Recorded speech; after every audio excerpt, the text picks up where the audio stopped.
Hello, good afternoon, everyone. Welcome to another podcast of Latino Loud. We're excited today. We're only 60 days away from election.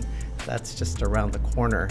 And today, the topic we're going to be discussing are Latinas and young Latina voters. And with me, I have just that, three young Latinas who are going to have a conversation about different topics. So before we get started, just a quick introduction of who you are and what it is that you do. Hi, my name is Mayra Lopez and I'm in marketing. Great. Hi, my name is Mayra Vasquez-Chavez and I'm in public relations. Hi, my name is Leslie Deras and I work in marketing. Latino Loud! Brought to you by Cisa Vota, Chicanos por la Causa, Action Fund. So as I mentioned before, we've been doing a couple of podcasts on different issues, on different topics. And this time we're very interested in what young voters are thinking, specifically what Latinas are thinking. It's a growing population, growing influence, and what I believe are some unique needs and wants that are happening right now. Let me just get started with a couple of facts that recently came out from Unidos US. They talked about some issues that are interest to younger Latinos, Latinas, and I just wanted to get your take on what you guys thought on these subjects. One of the issues, they're calling them pocketbook issues. I'm calling them bread and butter issues. We'll find out that Latinos aren't that much different than the general population in terms of concern. One of their concerns was the high cost of living. The other was the minimum wage. The other were raising house cost. And finally, one of the biggest was access to women's health care. But 71 to 21% thought that was of great importance, specifically to Latinas. 71% to me, that's quite a big number. So why don't we go ahead and start with you? Tell me, are these some of the issues that you worry about, or are there different issues that are concerning to you? Yeah, no, I think definitely being in my early 20s, I actually just saw a tweet about it. It was like, why are young people so frustrated right now? And people were like saying jokes and stuff, but one of the ones that went like viral was like, we were told to like follow things a certain way, and a lot of us did, and yet we still can't like afford a house. And so I think that's a really important one to me. Like I still live with my parents, and I mean, there's nothing wrong with that, but I would of course love to have my own space and just be able to have my own home. And it just seems like the more I wait, the harder it seems to get to be able to actually afford a home. You mentioned that you live with your parents. Mm-hmm. Do you see that a lot with your other friends? Yeah, definitely. And even I just graduated from college 2 years ago, and so a lot of my friends like lived in the dorms, but then once they graduated, they had to move back home or find roommates. I feel like it's become rare to be able to live by yourself nowadays. And obviously, that's not the same for everybody, but at least in my circle, it is. So, I'm sorry, I'll stay with you real quick. I haven't had to rent in a long time, and so I think my reality is far different from yours three. Mm-hmm. What's the average in Phoenix area for, let's say, like a one-bedroom apartment to rent? Any idea? I was actually just looking at that last night. The ones that I saw that were one bedroom, I think I saw one that went for $1,600 for a one bedroom. Wow. In the area that I wanted. Sure. It obviously changes, but yeah, that's how much they're going for. We were looking like the downtown area, which is obviously like the most expensive area, and those were we were doing it together. What did it range? I think it was like $1,900 for a one bedroom. Yeah, $1,900 plus or something like in downtown that. area. Yeah, it's ridiculous. Yeah. Yeah, and you know, and some of the campaigns are talking about those issues, about the high cost of living, and hopefully whoever is elected will address those issues, because that, to me, is just astronomical. You know, it's just beyond reach for, let's say, anyone who's coming out of a career as opposed to going into a career. Mayra, again, back to these 3, 4, 5 issues. What do you think? Do you think they're pretty well on these? Oh yeah, like if I were like to list it out myself, I do think for me abortion and or women's healthcare would come as like my personal number one, because I think that is just like a horrifying aspect to think that it's constantly being questioned or attacked like that. And like same thing with like the high cost of living. Like I, am buying groceries for myself and I already feel like I'm stressed out, and like I can't imagine someone who like has kids or a family that like has to be fed. So I agree. Do you live on your own, or? No, I live with my boyfriend, so it's just the two of us. Okay. But yeah, that's when I think about it. I'm like, okay, I don't know how people are making it on ends meet. With minimum wage being, just not being fair wages, Mm-hmm. and then having to support 2 more people. Right. Or more. That would be a lot, and even on most apartments, how can one person do it without roommates? You're going from one situation with living in a dorm to another situation where you're living in another quote unquote dorm, but now you're having to pay a lot more. Mayra, you mentioned about access to women's health care, abortion. I'm just curious, a lot of, as the cycle goes through the political process, that quote that says, I don't want my daughter to have lesser rights than I did. How do you feel about that? Oh, I agree absolutely. And I do think that a lot of the times when I see arguments being made, like when it comes to women's health care, it comes down to like, oh, she's someone's sister, she's someone's daughter. But like the way that I view it, it's like I'm my own person. Like women are people as well, and like deserve the same rights and don't deserve to be like policed for like just having, gosh, I don't know, you might have to cut this. I don't know how to say it. But wait, what was the question? Like about the females who say that they don't want their daughters to have lesser rights than they did, and access to health care. Abortion is one of those. No, I completely agree with that, just because it does seem that like we are being stripped away of rights that like should exist, and I feel like it's like 1 step forward, 2 steps back in that sense. Sure. Great. Thank you. Marily, we understand that you just bought a house. Congratulations. Thank I think you. That's Yeah. great. So how did these issues, how did that affect that process, or did it make that process much difficult for you? As far as purchasing a house? Correct. Yeah, I mean, I graduated college back in 2016. So after college, I continued to live with roommates, and then I ended up going back to my parents to try and save, because like leaving college, finding a job, and then trying to live outside of my family home was just very difficult without that extra support by roommates, right, to make like ends meet.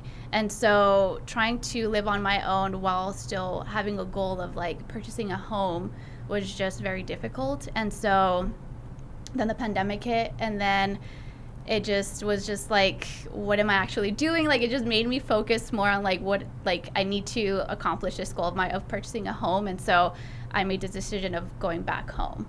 And so that was, big for the Hispanic household, because it's also kind of like mentally challenging to go back home. No offense, I love you, Mom, Dad, but like that's real. And so going back and trying to just save as much as I can, it took me a while, but I finally did it. So, and everyone's reality is different, and it was different for me. I will tell you, I was able to purchase a house at 23, or pretty much right out of school.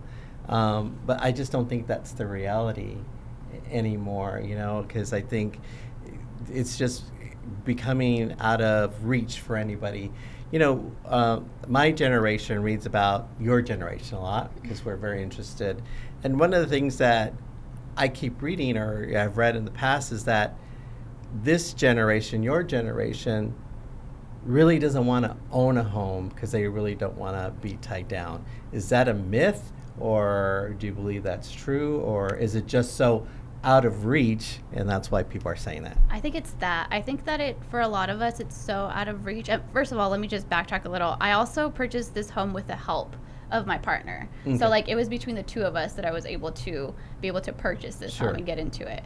And so even just saying that, like, I feel like it was just, for a lot of us, it's so out of reach. Without any support, it would be impossible to like trying to get into like a new home for yourself. Is there So- any type of government support that you're aware of for purchasing homes, or? I'm sure that there are a lot of programs out there. I didn't particularly use one because I had a great support. Sure. So yeah, I mean, even CPLC has Yeah. housing programs that can assist with purchasing a home. It's just, I guess, a matter of looking Yeah. for them. Mayra, do you buy that myth that your generation doesn't want to own home because I read about that they don't want to tie down because they want to move, all that. No, I don't believe in that myth, just because, just from my personal group of friends, we all want that ability to like own a home, decorate it the way we want, and not worry about the deposit.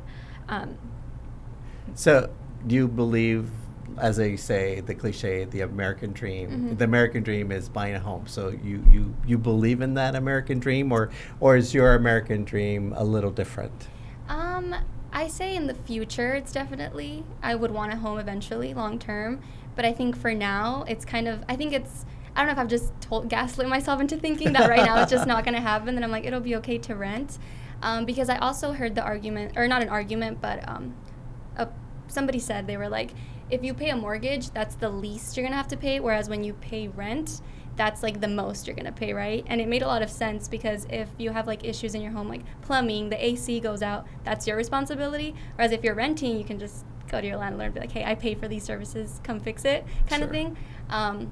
And I think that kind of ties into just how cost of living, just how everything is expensive now. Because when you buy a home, you have to buy an oven, you have to buy a microwave for the most part, and it's way more expensive than just the down payment on It the all house. adds up. Exactly, yeah. So any of you can answer this. Do you think either party or either candidate is speaking to you about this certain issue about owning a home, or making it easier for people to own a home? I saw from both candidates. I saw something that said, one candidate was saying that they were going to offer more assistance for down payments, and then I saw that the other candidate was saying that they were going to lower the cost of homes. But honestly, I just saw like the headlines. I didn't look too much into it, so I don't know what it entailed, or if there was like certain criteria one had to meet. But I did see that both candidates are speaking to it, and I think that they've just spoken on it and made like they are aware that everybody's frustrated with just the housing situation right now. Yeah, I personally haven't seen anything too specifically on it either, but like I do know that there are programs that exist, like Marieli mentioned, like the ones with CPLC. I know we have one with as the Development Fund, as the WISH program being one, but I haven't looked to see them being discussed from candidates. The only thing that I've seen in their like ads or their campaigns is trying to help the middle class. So I don't know if that maybe is trying to get at that Sure. and say, hey, you're middle class, you should be able to maybe afford more. So I will promise to move on after this question, after this one last question, okay? I've been at this for a while, and people seem to assume that Latinos worry a lot about immigration. And I believe we do, but it doesn't show up as the top 5. And that's been the trend for a while, that it's still of concern, but it's not the top concern. Marita, can you have an idea as to why that is, or why it might be changing? Or again, why do people assume that because we're Latinos, that immigration is our top issue?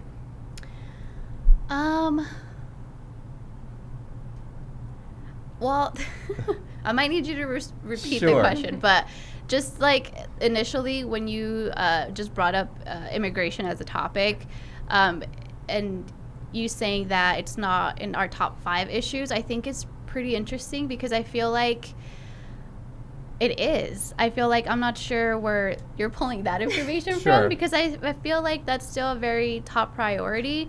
And even with like some candidates who are trying to like make these immigrant issues like their main focus as to like trying to get these people out. Sure. I think that in it alone makes me, I feel like as a Latina, like it makes me feel that immigration is a top priority for me. Great. So just so transparency, Unidos US, one of the largest organizations that works with Latinos, is releasing new survey data on Monday. So I got to see some of it. And again, yeah, these were the top issues that came out. And it surprises me, but then again, I've always been of the thought that it's the bread and butter issues, pocketbook issues for us, and along with immigration. To me, it almost needs its own different category because I personally don't believe that we're ever going to forget about immigration because I think it's important to all of us. Mayra, what do you think? I think it may not be one of the top issues because it impacts all of the other issues that you touched on. Like, I know I did see some reports or some news stories that, like, for instance, Latinos are really focused on the economy. And when you think about it, something like immigration has a really big impact on the economy. Sure. So maybe that's why it's not listed as one of those. Yeah. Any thoughts? I would say maybe, especially being like first gen, I would say that I cared a lot about immigration. I mean, I still do, but I remember when I was like here, especially here in Arizona, during SB 1070, I think that was like in 2008 or so. That was like terrifying, and that was like all I thought about as like an 8-year-old. And I think it was 2008. I don't know, fact check me, but it was around that time. And so, but I think that because thankfully, like that got, like it didn't go through. I don't know what the correct term is, but it didn't happen. I felt a little safer. And so I feel like actually just recently with the, I know it's not called HCR 2060 anymore. I forget what it's called now. Bill 314 or something? 314. That one, Yeah. okay. With that, it was kind of, it was starting a conversation again. So I think because there were, maybe just that could be a reason, like there's not bills being passed, at least here, that are as intense. So it makes you feel a little safer. But I kind of agree with Maria. It's surprising to me that it's not on the top 5. So you brought up that new House bill, or is it 314? You guys, I should know this, and you guys know it. New data again just came out, and the data indicates that it has 67% support. So many, as you say, call it the SB 1070. So there's a lot that's in there that, you know, could affect all of us here at the table on a daily basis. I guess I know why that was brought to the table, but what value, if any, would that bring, Mayra, this law?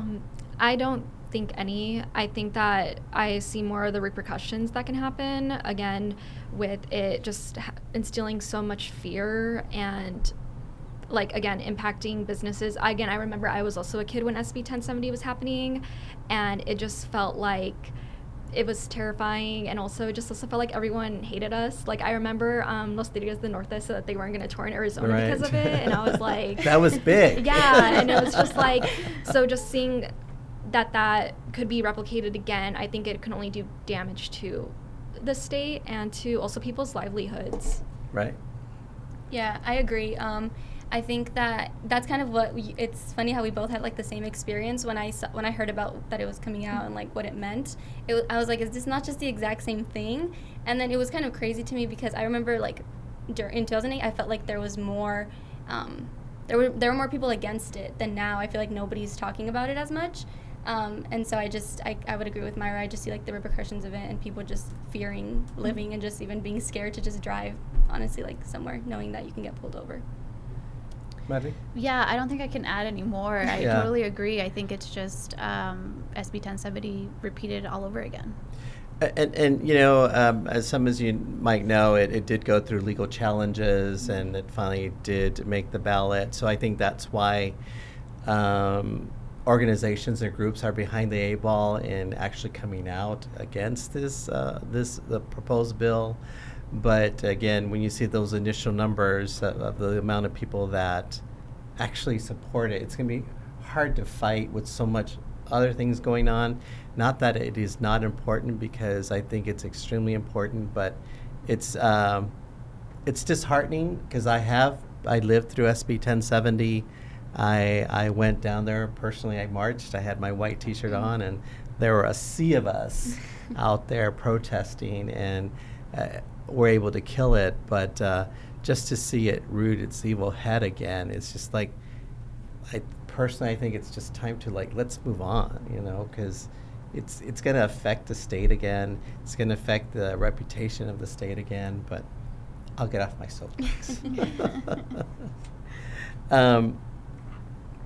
So here's some. I know I talked about we're not going to get too partisan, but there's just some things that you can't ignore with this latest campaign. And one of the things was when Vice President Harris announced that she would run in the place of Joe Biden when he stepped down. Let me read you some numbers, okay? Increase in voter registration from 2020 to when she announced, the increase in voter registrations for young black women went up to 175.8%. That's almost 176% increase from 2020. For young Latinas, 149.7%, almost 150% increase. And young women overall, let's say 84%. Why? Why do you think these numbers just, again, young black women, almost 176%? I mean, it's women supporting women at the end of the day. Yeah. Yeah. I think for me, when the announcement happened, it just felt like such a buzz of excitement and I don't know, a resurgence of hope, just seeing that from seeing just a new candidate emerge and seeing that this actually could be another time for change. We had already seen the campaigns just kind of, I don't know, for me, it felt really frustrating to see candidates argue about golf on the debate, and to see that now there was going to be a new candidate with Harris entering the race. It just felt like something was going to change, and I think that excitement is still carrying over. And I also think that it's just showing how much is on the line this election, with just feeling like democracy in general, but also all the issues that we laid out that, register to vote and have your voice heard. Yeah, I agree. I think it was just, obviously, besides Hillary Clinton in 2016, we already thought we weren't going to have another woman on the ballot, and then to have, the news break that it was just, hopeful, and just, a little bit more representation, just seen politically. So this is going to be a 360 from some of the questions I was asking you. It's about how do you get your media? How is it that you get the majority of your news? How is it the majority of what you're listening to? How is that you get that? And are the campaigns talking to you through those modes of communication? That makes sense? Yeah. Okay.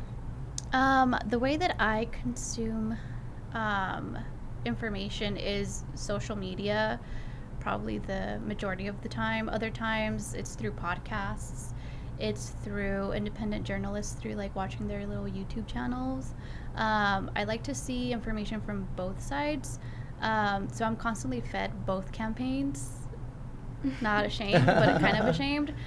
So it's really interesting just to see and be able to consume both sides, just so I can get, just so I can be able to form my own opinion. So it's just, yeah, it's me searching the web online for the information versus kind of like sitting in front of a TV and getting commercials thrown at me. Sure. It's me looking for more information. Yeah. There was a time we didn't have that choice. So, Yeah. And I shouldn't say this out loud, but I don't have a TV that has regular TV. I don't. And I don't get a lot of the ads. And I'm okay with it, but I shouldn't As say you that should out be. loud. No, say it out loud. How about you, Mayra? Same. I'm pretty much on Twitter and Instagram a lot, so I do see all the like discourse, all the comments, all the trending news that's on there. But working in public relations and with reporters and news outlets, I also think that it is part of my job to also watch the local news and see the information that comes through as well on there too. Leslie, do you consume any traditional media? You know what? I actually never watched like TV like cable until last night. It was the first football game, so I was forced to watch like an actual Who was channel. it? It was the Ravens versus the Chiefs. Oh, okay. Yeah. I have no idea. It was the first game, so now I think I'm going to watch a little bit more on Thursday, Sundays, and Mondays. But for the most part, also social media and just the New York Times. Honestly, I play Wordle every day, so I'm subscribed to the New York Times, so I get their their actual unlimited access to the articles. So that's how, for the most part, like I'll get a news story and then I'll read it and then I'll immediately go on Twitter and see what everybody's saying about it. Or yeah, so that's like typically how I get the Right. news. So, Mayra, so let's say you run across a story that you find of interest. Do you share that? Do you talk about that with your friends, family? No, not really.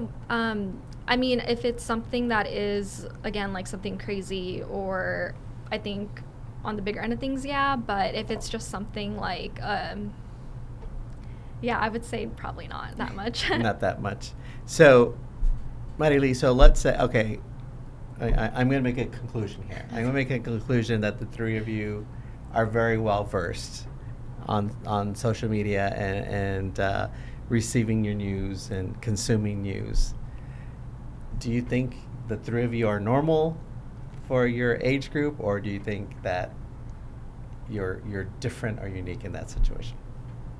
What do you mean? Like different as in like Because you are the way informed. I see. And do you think that the majority of your comadres or compadres are as informed as you are, or you guys are unique?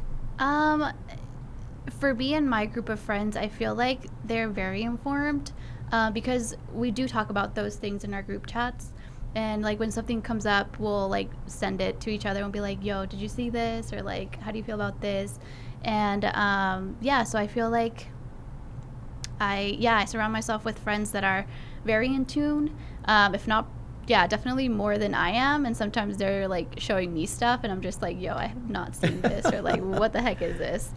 So I do feel that at least for my group of friends, they are informed as to what is going on out there in the political realm of things. So Leslie, one step further, what about the family? Your family, are they as informed as you are? Do you help inform them? Do you forward them the information? Yeah, I would say I have two siblings, and I think all three of us are very, like, we will always send each other stuff, like, on Twitter, like, on TikTok, on just social, like, if I'm not with them, I don't see them, I think we're constantly talking about stuff like that, so they're also very close in age to me, so I wonder if that has anything to do with it. But I would say with family, definitely my siblings. My parents, not so much. I think we inform them, and I do think it has to do with the fact that we're on social media a lot more, so we get different news. And then, yeah, that's pretty much it. Maya, do you consume any media in Spanish? And the reason I'm asking is because there's a strong push to kill misinformation or to curb it in Spanish media. Do you see a lot of misinformation in Spanish media that's geared toward the community? Un poquito. I don't really seek out Spanish news. Like, again, I work with it, so I am well versed in reading the stories that come out. But I think because of just me being better at speaking English, I don't seek Spanish media to be that, because I think I would understand reading it in English better.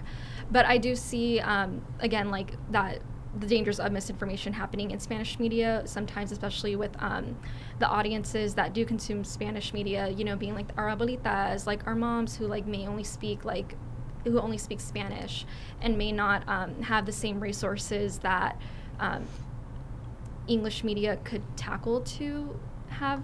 Sure. That those I mean, I know fact checks exist in Spanish as well, but maybe not to the extent as English media, especially with the misinformation that can come out from there.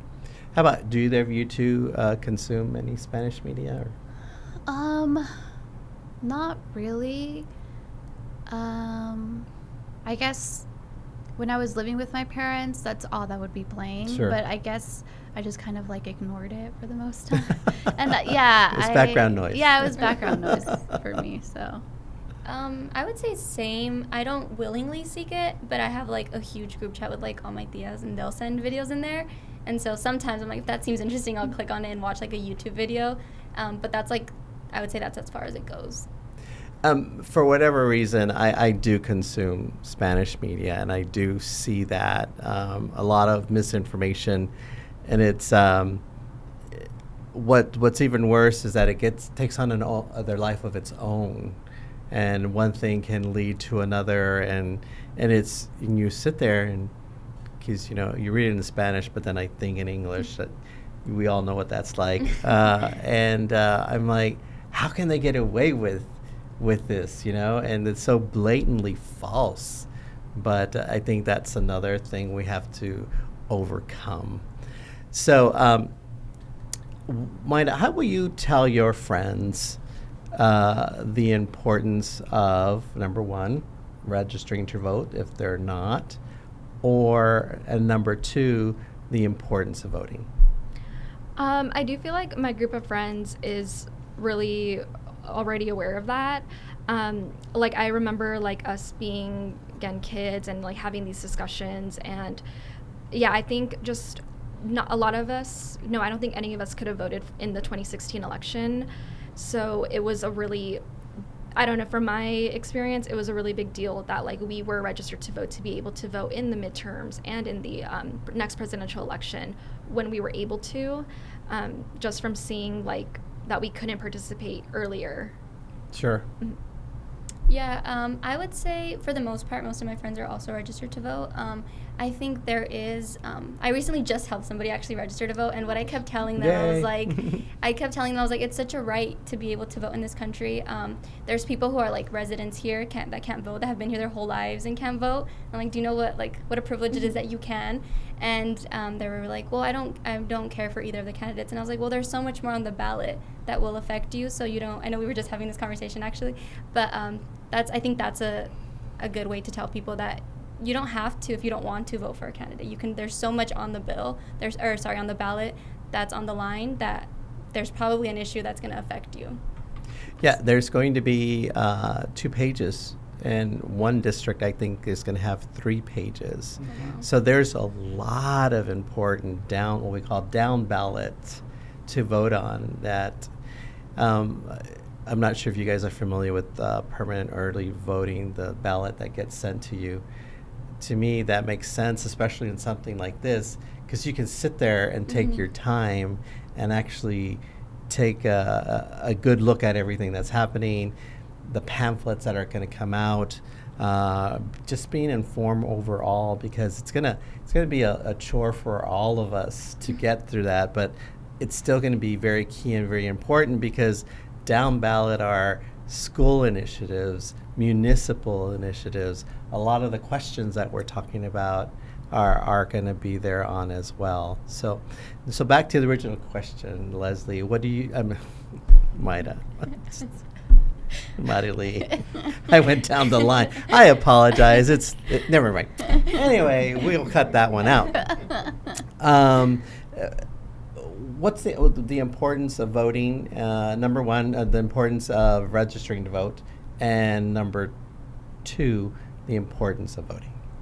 Well, just to like piggyback off of what Leslie said, it really is just like a privilege to be able to vote. And just to add more, if it's, like you don't have to vote for a candidate, right? There's so many other things on there that you could vote for that may affect you or they may not, but they will directly affect someone that you love, right? And that you care for. And so like for me, I feel like if that's not enough, then I don't know what your morals are then. Yeah. Truthfully. So we all have to have a plan. I think it's important to have a plan to vote, or the day of, or whatever. Mayra, what's your plan to vote? I have the early ballot, Yeah. so that gives me enough time to kind of look and see what is on everything, because I know that it can be overwhelming. Like I remember, I think the last elections ballot, it just felt like, again, like 2 pages worth of seeing like who's on there. A lot of the times you don't know what information is out there, because a lot of times they're just a sign on the sidewalk or in front of people's houses, and not speaking about the issues that they want to solve or policy. So yeah, I like to get the early ballot to be able to see everything, and then either mail it in or drop it off. Great. Leslie, what is your plan to vote? Yeah, same as Mayra. I also get the early ballot because I like sitting down, and I know that's like some of the verbiage on the ballot can be a little confusing sometimes. So I like having like the brochures that come with the pamphlets, or just going online. I forgot what the website is called, but there's websites that basically tell you what the policy is. So I like doing that and just sitting down and like really taking my time. Or if there's something that I'm like actually stumped on, then I'll like, okay, I'll come back to this later. But I do like dropping my ballot off just because I like the excitement of going to the actual poll and dropping it off. But yeah. Same. I have the early ballot too. So yeah, like you guys, I like to sit down and take my time and review everything. Yeah, and I do also like to drop it off. But they have really cool stickers now that they include in your early They ballot. do, but it's Then just you can something about physically going in there I and get just, it. like, I get And then it. you can get 2 stickers. So what we talk about familia a lot, obviously, because we're Latino and Latina, and familia is very key, very important. I have the distinct honor of being that one family member that keeps up to date on everything. So come election time, everyone's asking me what I think, what I believe, who's this and who's that. And so I serve as that. And I proudly do, I think, because it's necessary. Do any of you serve as that person, the go-to person for your family, when they have questions on the ballot, when they have questions on an initiative, or whatever it be? I think I do. I definitely have memories of, like in the last election, of me and my siblings, like all sitting at the table. Like we had a family dinner, and we all had the ballot. So we were like, let's go through and fill it out and see.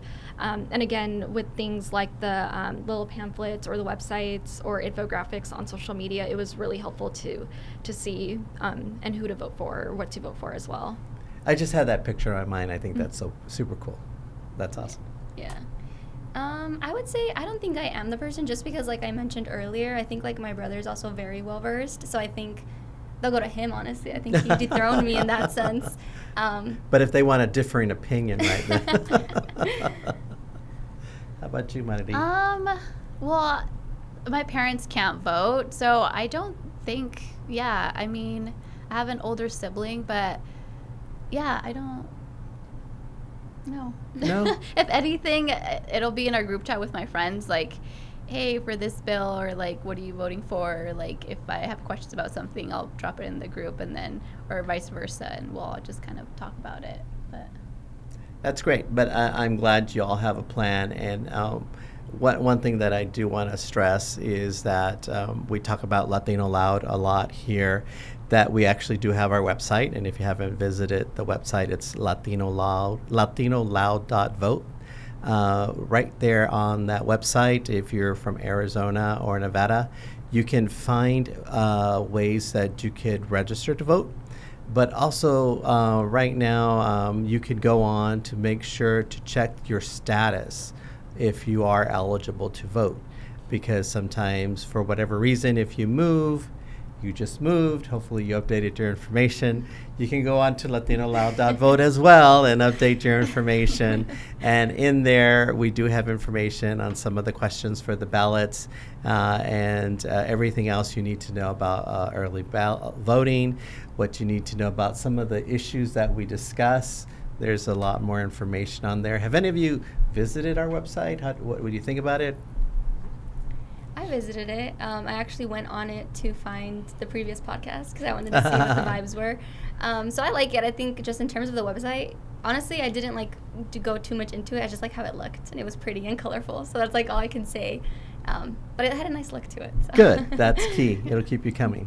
I've also been to it as well, just to kind of see what the topics were, and also being able to see that there are really helpful links at the bottom of there, Sure. just to be able to see that, like, if I had more questions about something, there would be resources to navigate it to. And it also has a donate button. I don't know if people saw that. You can actually donate to the cause. Marily, did you visit our website? I've explored it, and I think it's very informative. I think what you guys have is great, and also I like the way that the little icons or different illustrations on the website move up and down when you scroll. That was key and important to us. And we're having, we'll be out at events. You can see our upcoming events. We're going to be out at events with the Latino Pride. You can volunteer as well if the three of you are interested. We're going to have our Cinco de Mayo events coming up as well. Not Cinco de Mayo, that's Fiestas Patrias in September. You're going to have to edit me out a lot, dude. But we're coming to the end. And so any subjects you guys want me to bring up that I didn't bring up or discuss? Or No, I think you hit all of them. You guys feel okay? Good? Yeah. Anything that you need to get out there? I had a lot more points on... I have one question. Let me ask that. Okay. So, for anyone that's in getting people interested in voting or interested about the upcoming election, I want to get your insights. One of the hardest groups for us to get into are Latino men.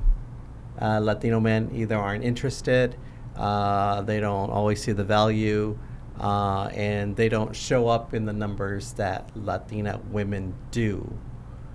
So if you were to come up with a plan as to why you think that is, to help us overcome that, what do you think that secret would be? Oh my. Well, I think it goes back to like what I had said. Like if it's something that may not affect them, but it will affect someone that they love or that they know, I think that's the way to do it, to try and get to them, because those are important issues that, again, may not affect them, but they affect the people around them. So. Absolutely. Yeah, I think that also there are just with Latino men in that culture of machismo, there's a lot of misogyny that needs to be addressed. And I know a lot of politicians recently have been making some really terrible misogynistic comments that should not be normalized. So I think to be able to engage them, I think it's really important to address that, and say, like, to care about other people. You can't be an apathetic voter either and think that not voting doesn't matter, because it is going to impact you and someone in one way or another. Great. Yeah, I think I really agree with what Marily said, and just piggyback of it. There might not be an issue that's important to them. I know, like, we were talking about reproductive rights as a woman, that affects us even more, and that's why we care about it a little bit more. Not saying men don't, but so I think, like, if a man had or a Latino man had something like very pressing to them or an issue that really spoke to them on the ballot, they were more aware of it, I think maybe that would influence them to vote or make them actually take action. Great. That's awesome. Again, thank you all for joining us for another podcast. I hope you find this interesting, and please visit us at Latino Vote. Please visit us at latinoloud.vote. Thank you. Thank you, everyone.